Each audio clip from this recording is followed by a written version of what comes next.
Zebra cake ಅಥವಾ marble cake ಅಂತ ಏನು ಹೇಳ್ತೀವಿ ಅದನ್ನು ಇವತ್ತು ಮನೆಯಲ್ಲೇ ಈಸಿಯಾಗಿ ಯಾವ ರೀತಿ ಮಾಡೋದು ಅಂತೇಳಿ ತೋರಿಸ್ಕೊಡ್ತಾ ಇದ್ದೀನಿ. ವಿಡಿಯೋ ಸ್ಟಾರ್ಟ್ ಮಾಡೋದಕ್ಕಿಂತ ಮುಂಚೆ ನೀವಿನ್ನೂ ನನ್ನ ಚಾನಲ್ನ ಸಬ್ಸ್ಕ್ರೈಬ್ ಮಾಡ್ಕೊಂಡಿಲ್ಲ ಅಂದರೆ ಈ ಕೂಡಲೇ ಕೆಳಗಡೆ ಕಾಣಿಸ್ತಾ ಇರೋ ರೆಡ್ ಕಲರ್ ಸಬ್ಸ್ಕ್ರೈಬ್ ಬಟನ್ ಮೇಲೆ ಕ್ಲಿಕ್ ಮಾಡಿ. ಹಾಗೆ ನನ್ನ ಮುಂದಿನ ವಿಡಿಯೋ ನೋಟಿಫಿಕೇಷನ್ಗಾಗಿ ಪಕ್ಕದಲ್ಲೇ ಕಾಣಿಸೋ ಬೆಲ್ ಐಕಾನ್ ಮೇಲೆ ಕೂಡ ಕ್ಲಿಕ್ ಮಾಡ್ಕೊಳ್ಳಿ. ನಾನಿಲ್ಲಿ ಮೊದಲಿಗೆ 1 ಕಪ್ ಮೈದಾ ಹಿಟ್ಟು ತೊಗೊಂಡಿದ್ದೀನಿ. ಹಾಗೆ 1 ಟೀ ಸ್ಪೂನಷ್ಟು ಬೇಕಿಂಗ್ ಪೌಡ್ರ್ ತೊಗೊಂಡಿದ್ದೀನಿ. ಜೊತೆಗೆ ಅರ್ಧ ಟೀ ಸ್ಪೂನಷ್ಟು ಬೇಕಿಂಗ್ ಸೋಡಾ ಕೂಡ ತೊಗೊಂಡಿದ್ದೀನಿ. ಈಗ ಈ ಮೂರನ್ನು ಒಟ್ಟಿಗೆ ಸೇರಿಸ್ಕೊಂಡು ಈ ರೀತಿ ಜರಡಿಸ್ಕೊಳ್ಳೋಣ. ಈ ರೀತಿ ಹಿಟ್ಟೆಲ್ಲ ಜರಡಿ ಹಿಡ್ದಾದ್ಮೇಲೆ ನಾನಿಲ್ಲಿ ಶುಗರ್ ಪೌಡ್ರ್ ತೊಗೊಂಡಿದ್ದೀನಿ, ಸಕ್ಕರೆನ ಪುಡಿ ಮಾಡ್ಕೊಂಡಿದ್ದೀನಿ. ಅದನ್ನು ಅರ್ಧ ಕಪ್ ಹಾಕೋತಾ ಇದ್ದೀನಿ. ಹಾಗೆ ಇಲ್ಲಿ 1/4 ಕಪ್ಪು ಅಡುಗೆ ಎಣ್ಣೆ ಹಾಕ್ತಾ ಇದ್ದೀನಿ. ಜೊತೆಗೆ ನಾನಿಲ್ಲಿ ಅರ್ಧ ಕಪ್ಪು ಮೊಸರು ಹಾಕ್ತಾ ಇದ್ದೀನಿ. ನೀವು ಇದ್ರ ಬದಲಾಗಿ 2 ಮೊಟ್ಟೆ ಕೂಡ ಯೂಸ್ ಮಾಡ್ಬೋದು. ಇವಾಗ ಇದನ್ನೆಲ್ಲ ಚೆನ್ನಾಗಿ ಮಿಕ್ಸ್ ಮಾಡ್ಕೊಳ್ಳೋಣ. ಮೊಟ್ಟೆ ಯಾರು ತಿನ್ನಲ್ಲ ಅವರು ಈ ರೀತಿ ಮೊಸರು ಹಾಕ್ಕೊಂಡು ಕೇಕ್ ಮಾಡ್ಕೊಳ್ಳಿ. ಇವಾಗಿದು ತುಂಬ ಗಟ್ಟಿ ಇದೆ, ನಮಗೆ ಫ್ಲೋಯಿಂಗ್ ಕನ್ಸಿಸ್ಟೆನ್ಸಿ ಬರಬೇಕು. ಹಾಗಾಗಿ ನಾನು ಒಂದು ಅರ್ಧ ಕಪ್ಪಷ್ಟು ನೀರನ್ನು ಆ್ಯಡ್ ಮಾಡಿಕೊಂಡು ಮಿಕ್ಸ್ ಮಾಡ್ತಾಯಿದ್ದೀನಿ. ಸ್ವಲ್ಪನೇ ನೀರು ಹಾಕ್ಕೊಂಡು ಮಿಕ್ಸ್ ಮಾಡ್ಕೊಳ್ಳಿ. ನಾನಿಲ್ಲಿ ಮೊಸರು ತೊಗೊಂಡಿದ್ನಲ್ಲ ಅದೇ ಕಪ್ಪಲ್ಲಿ ನೀರು ತೊಗೊಂಡಿದ್ದೀನಿ, ಹಾಗಾಗಿ ನೀರು ಆ ಕಲರ್ ಇದೆ. ಇವಾಗಿದು ಸಾಫ್ಟಾಗಿ ಚೆನ್ನಾಗಿ ಮಿಕ್ಸ್ ಆಗಿದೆ. ಈ ರೀತಿ ನೀಟಾಗಿ ಎಲ್ಲ ಮಿಕ್ಸ್ ಮಾಡ್ಕೊಂಡಾದ್ಮೇಲೆ ಇದಕ್ಕೆ ಒಂದು ಅರ್ಧ ಟೀ ಸ್ಪೂನಷ್ಟು ನಾನು ವೆನಿಲಾ ಎಸೆನ್ಸ್ ಹಾಕ್ತಾಯಿದ್ದೀನಿ. ವೆನಿಲಾ ಎಸೆನ್ಸ್ ಹಾಕ್ಕೊಂಡು ಸ್ಮೂತ್ ಸ್ಟ್ರಕ್ಚರ್ ಆಗೋವರೆಗೂ ನಾವು ಈ ರೀತಿ ಮಿಕ್ಸ್ ಮಾಡ್ಕೊಳ್ಳೋಣ. ಇವಾಗ ನೋಡಿ ಚೆನ್ನಾಗೆಲ್ಲ ಮಿಕ್ಸ್ ಆಗಿದೆ. ನಾನು ಇದನ್ನು 2 ಪಾರ್ಟ್ ಮಾಡಿದ್ದೀನಿ, ಈಕ್ವಲ್ ಆಗಿ ತೊಗೊಂಡಿದ್ದೀನಿ. ಹಾಗೆ ಇನ್ನೊಂದು ಕಪ್ಗೆ ನಾನಿಲ್ಲಿ 1 ಟೇಬಲ್ ಸ್ಪೂನು ಕೋಕೋ ಪೌಡ್ರ್ ಹಾಕ್ಕೊಂಡು ಅದಕ್ಕೆ 1.5 ಟೀ ಸ್ಪೂನು ನೀರು ಹಾಕ್ತಾಯಿದ್ದೀನಿ.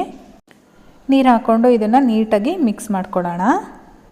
ಮಿಕ್ಸ್ ಮಾಡಿಕೊಂಡು ನಾವೀಗ ಏನು 2 ಪಾರ್ಟ್ ಮಾಡಿ ಇಟ್ಕೊಂಡಿದ್ದೀವಿ ಅದರಲ್ಲಿ 1 ಪಾರ್ಟ್ಗೆ ಈ ಕೋಕೋ ಪೌಡರ್ ಮಿಕ್ಸ್ಚರ್ನ ಹಾಕ್ಕೊಂಡು ಅದನ್ನು ಕೂಡ ಚೆನ್ನಾಗಿ ಮಿಕ್ಸ್ ಮಾಡ್ಕೋಬೇಕು.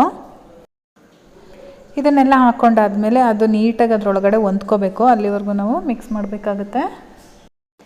ಈ ರೀತಿ ಚೆನ್ನಾಗೆಲ್ಲ ಮಿಕ್ಸ್ ಮಾಡ್ಕೊಂಡಾದ್ಮೇಲೆ ನೀವು ಸಪ್ರೇಟಾಗಿ 2ಕ್ಕೂ ಒಂದೊಂದು ಸ್ಪೂನ್ ಹಾಕ್ಕೊಂಡು ಈ ರೀತಿ ಇಟ್ಕೊಂಡಿರಿ. ಇವಾಗ ಒಂದು ಕೇಕ್ ಟಿನ್ ತೊಗೊಂಡು ಈ ರೀತಿ ಆಯಿಲ್ನ ಅಪ್ಲೈ ಮಾಡ್ಕೊಳ್ಳಿ. ನೀಟಾಗಿ ಎಲ್ಲ ಕಡೆ ಕವರ್ ಆಗಬೇಕು, ಆ ರೀತಿಯಾಗಿ ನೀವು ಮಾಡ್ಕೋಬೇಕಾಗತ್ತೆ. ಎಣ್ಣೆ ಎಲ್ಲ ಅಪ್ಲೈ ಮಾಡಾದ್ಮೇಲೆ ಸುಮಾರಾಗಿ 1 ಟೀ ಸ್ಪೂನಷ್ಟು ಮೈದಾ ಹಿಟ್ಟು ಹಾಕ್ಕೊಂಡು ಈ ರೀತಿ ಸ್ಪ್ರೆಡ್ ಮಾಡ್ಕೊಳ್ಳಿ. ನೋಡಿ ಇವಾಗ ಎಷ್ಟು ಚೆನ್ನಾಗಾಗಿದೆ. ಇವಾಗ ನಾವೇನು ರೆಡಿ ಮಾಡಿ ಇಟ್ಕೊಂಡಿದ್ದೀವಿ ಮಿಕ್ಸ್ಚರು ಅದನ್ನು ಇದರೊಳಗಡೆ 1 ಸ್ಪೂನು ಅಥವಾ 2 ಸ್ಪೂನು ಈಕ್ವಲ್ಲಾಗಿ ನಾವು ಇದರೊಳಗಡೆ ಹಾಕ್ಕೊಳ್ತಾ ಬರೋಣ. ಈ ವೈಟ್ ಮಿಕ್ಸ್ಚರ್ನ 2 ಸ್ಪೂನ್ ಹಾಕಿ ನಾವೀಗ ಕೋಕೋ ಪೌಡರ್ ಹಾಕಿ ಮಿಕ್ಸ್ ಮಾಡಿ ಇಟ್ಕೊಂಡಿದ್ದೀವಲ್ಲ ಅದನ್ನು ಕೂಡ ಇದ್ರ ಮೇಲೆ 2 ಸ್ಪೂನ್ ಹಾಕ್ಕೊಳ್ಳಿ.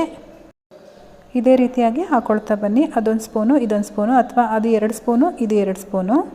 ನಾವೇನು ರೆಡಿ ಮಾಡಿ ಇಟ್ಕೊಂಡಿದ್ದೀವಿ ಮಿಕ್ಸ್ಚರು ಅದು ಫುಲ್ಲು ಖಾಲಿ ಆಗಬೇಕು, ಅಲ್ಲಿವರೆಗೂ ನೀವು ಇದೇ ಪ್ರೊಸೀಜರ್ನ ಫಾಲೋ ಮಾಡಿ. ನೋಡ್ತಾ ಇದ್ದೀರಲ್ವ ಎಷ್ಟು ಚೆನ್ನಾಗಿ ಬರ್ತಾ ಇದೆ ಅಂತ ಹೇಳ್ಬಿಟ್ಟು. ಹಾಕಬೇಕಾದ್ರೆ ಹುಷಾರಾಗಿ ಹಾಕ್ಕೊಳ್ಳಿ. ನೀವು ಕರೆಕ್ಟಾಗಿ ಅದನ್ನು ಸೆಂಟರಲ್ಲೇ ಹಾಕ್ತಾಯಿದ್ರೆ ಅದು ನೀಟಾಗಿ ಬರುತ್ತೆ. ಫ್ರೆಂಡ್ಸ್ ಇವಾಗ ನಾನೆಲ್ಲ ಕಂಪ್ಲೀಟಾಗಿ ಹಾಕಿ ಮುಗ್ದಿದೆ. ಇವಾಗ ನಾನೊಂದು ಟೂತ್ ಪಿಕ್ನ ತೊಗೊಂಡು ಈ ರೀತಿ ಡಿಸೈನ್ ಮಾಡ್ತಾಯಿದ್ದೀನಿ. ನಿಮಗೆ ಬೇರೆ ಶೇಪ್ ಇಷ್ಟ ಆದರೆ ಅಥವಾ ನಿಮಗೆ ಯಾವ ಶೇಪಲ್ಲಿ ಇಷ್ಟ ಆಗುತ್ತೆ ಆ ಶೇಪಲ್ಲಿ ನೀವು ಡಿಸೈನ್ ಮಾಡ್ಕೋಬೋದು. ನಾವು ಯಾವ ರೀತಿ ಮಾಡಿದ್ರೂ ಚೆನ್ನಾಗಿ ಬರುತ್ತೆ ಇದು. ಈ ಟೈಮಲ್ಲಿ ನಾನಿಲ್ಲಿ ಒಂದು ಪ್ಯಾನ್ಗೆ ಸ್ಟ್ಯಾಂಡ್ ಇಟ್ಟು 10 ನಿಮಿಷದಿಂದ ಫ್ರೀ ಹೀಟ್ ಮಾಡ್ಕೊಂಡಿದ್ದೀನಿ. ಇವಾಗ ಇದು 10 ನಿಮಿಷದಿಂದ ಫ್ರೀ ಹೀಟ್ ಆಗಿದೆ. ಇವಾಗ ಇದರೊಳಗಡೆ ನಾವು ರೆಡಿ ಮಾಡ್ಕೊಂಡಿರೋ ಅಂಥ ಕೇಕ್ ಟಿನ್ ಇಟ್ಬಿಟ್ಟು ಒಂದು ಲಿಡ್ ಕ್ಲೋಸ್ ಮಾಡೋಣ. ಲಿಡ್ ಕ್ಲೋಸ್ ಮಾಡಿದ್ಮೇಲೆ ನಾವು ಸುಮಾರು ಒಂದು 30ರಿಂದ 40 ನಿಮಿಷಗಳ ಕಾಲ ಲೋ ಮೀಡಿಯಮ್ ಫ್ಲೇಮಲ್ಲಿ ಬೇಯಿಸ್ಕೋಬೇಕು. ನಾನಿಲ್ಲಿ 40 ನಿಮಿಷ ಆದಮೇಲೆ ಲಿಡ್ ಓಪನ್ ಮಾಡಿದ್ದೀನಿ. ನೋಡಿ ತೋರಿಸ್ತೀನಿ. ಒಳಗಡೆ ಎಲ್ಲೂ ಕೂಡ ಸ್ಟಿಕ್ಕಿ ಆಗಿಲ್ಲ, ನೀಟಾಗಿ ಬಂದಿದೆ. ಇವಾಗ ಇದು ರೆಡಿಯಾಗಿದೆ. ಇವಾಗ ಇದನ್ನು ಹೊರಗಡೆ ತೆಕ್ಕೊಂಡು ಸ್ವಲ್ಪ ತಣ್ಣಗಾದ್ಮೇಲೆ ಈ ರೀತಿ ಸೈಡ್ಸ್ ಎಲ್ಲ ಬಿಡಿಸ್ಕೊಂಡು ನಾವು ಕೇಕ್ನ ಹೊರಗಡೆ ತೆಗಿಬೋದು. ತುಂಬಾ ಚೆನ್ನಾಗಾಗಿದೆ ಫ್ರೆಂಡ್ಸ್. ನೀವು ಒಂದ್ಸಲ ಟ್ರೈ ಮಾಡಿಬಿಟ್ಟು ಹೇಗೆ ಬಂತು ಅಂತೇಳಿ ನನಗೆ ಕಾಮೆಂಟ್ ಮಾಡಿ ತಿಳಿಸಿ. ಒಳಗಡೆನೂ ಕೂಡ ಟೆಕ್ಸ್ಚರು ಅಷ್ಟೇ ಚೆನ್ನಾಗಿ ಬಂದಿದೆ. ನಿಮಗೆ ನಾನಿಲ್ಲಿ ಕಟ್ ಮಾಡಿ ತೋರಿಸ್ತೀನಿ ಒಳಗಡೆ ಯಾವ ರೀತಿ ಬಂದಿದೆ ಅಂತೇಳಿ.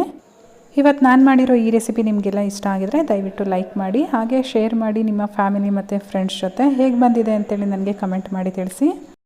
ನೀವಿನ್ನೂ ನನ್ನ ಚಾನಲ್ನ ಸಬ್ಸ್ಕ್ರೈಬ್ ಮಾಡ್ಕೊಂಡಿಲ್ಲ ಅಂದರೆ ಇವಾಗಲೇ ಸಬ್ಸ್ಕ್ರೈಬ್ ಆಗಿ. ನಾನು ಮತ್ತೆ ನಿಮಗೆ ಇನ್ನೊಂದು ಈಸಿ ರೆಸಿಪಿಯೊಂದಿಗೆ ಸಿಗ್ತೀನಿ. ಅಲ್ಲಿವರೆಗೂ bye, take care, thank you for watching.